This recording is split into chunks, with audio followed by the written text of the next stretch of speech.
it was a big decision, you know.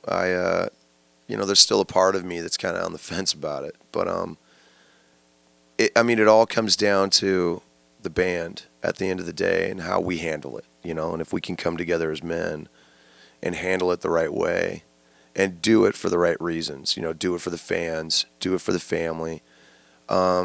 It could be the first of baby steps to see what happens in the future, you know. I mean, the wonderful thing and the worst thing about this band is that there's no other band like Slipknot.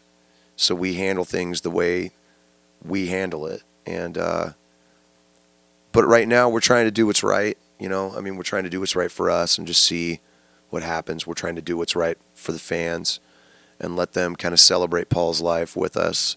And we're trying to do what's right for the family, which is, you know, taking care of them every second of every day. So, you know, it's just kind of let's just see what happens, and let's hope it works out.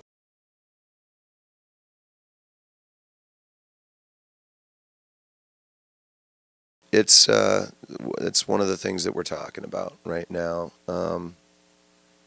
Whatever we do will make sense at the end of the day. It's not going to be, I mean, he'll never be replaced.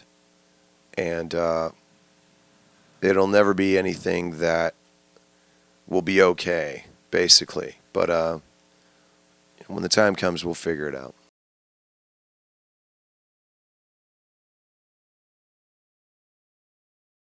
He was definitely a dude that I took some really good advice from. You know, we were when we were out with Hell Yeah. You know, they were opening for Stone Sour this last few months. He was the guy that, if anybody was gonna kind of give me some kind of way to hold on, it was him. You know, I mean, he's such a big personality. He just kind of told me, he's like, dude, you just got to realize that you're living for two now.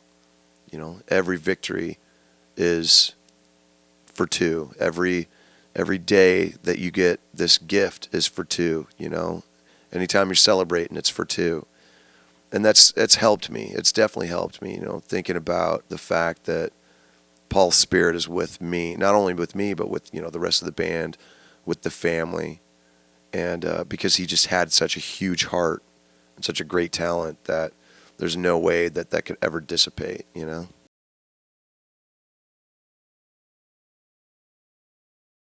I try not to I try not to think too much about it, you know. I mean, to me, it's better to celebrate people's lives than glorify their deaths, to be honest. I mean, for a long time, it was a weird source of depression for me, honestly, because not only that, but it's Jim Morrison's birthday, and it's Sam Kinnison's birthday, both of who died young, you know.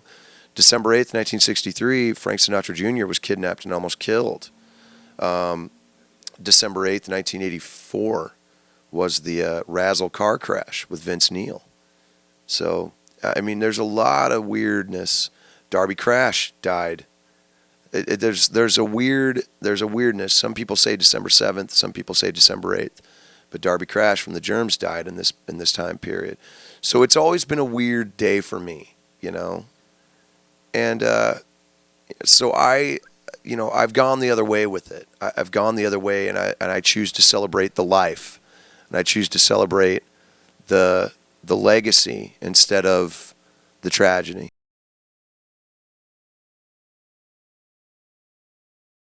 Not really. I mean, it's you know, when you know what you want, it's very easy to kind of set yourself in stone, and that's where I'm at. Will it change? Who knows? But as of right now, I have no plans to make a new Slipknot album anytime soon.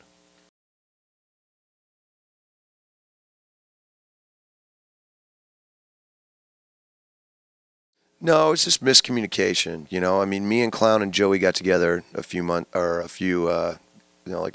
weeks ago, and we talked about, you know, we just kind of started getting everything out on the table, you know, and I let him know. I was like, man, I don't know when I'm going to be ready to do this. You know, it's still very fresh, and it's, you know, this tour to me is baby steps towards, you know, seeing what's going to happen, and anybody knows, anybody who knows Slipknot knows that it's a lot.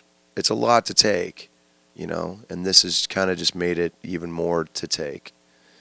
So to me, it makes more sense to worry about where we are as a band instead of worrying about what people are going to expect from us, whether it's an album or whatnot. And to be quite honest, I'm nowhere near ready to make an album.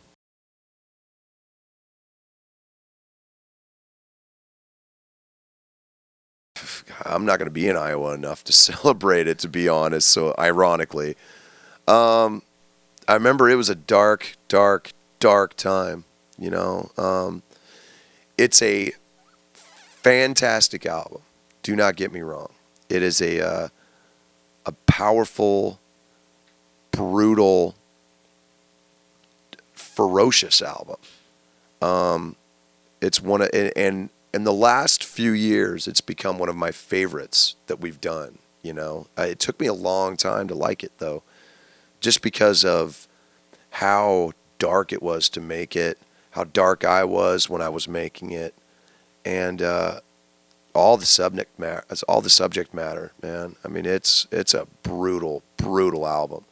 I mean, it's almost a heart attack on tape. But you know, I mean, there's some killer tunes on that. You know, Disaster Piece has always been one of my favorite favorite Slipknot songs, basically, because it's got a little bit of everything on it. You know, it's got crazy lyrics, crazy time changes, crazy riffs, and then the breakdown in the middle is so dark and yet it's a little melodic, you know, and it ends in just this absolutely destructive riff, you know, that every time we play it live, I have to keep from pulling my own head off and kicking it into the audience. I mean, that's just where it's at, man, straight up. So I have, you know, listening to it now, I put it in perspective, and it's such a great, great, great album.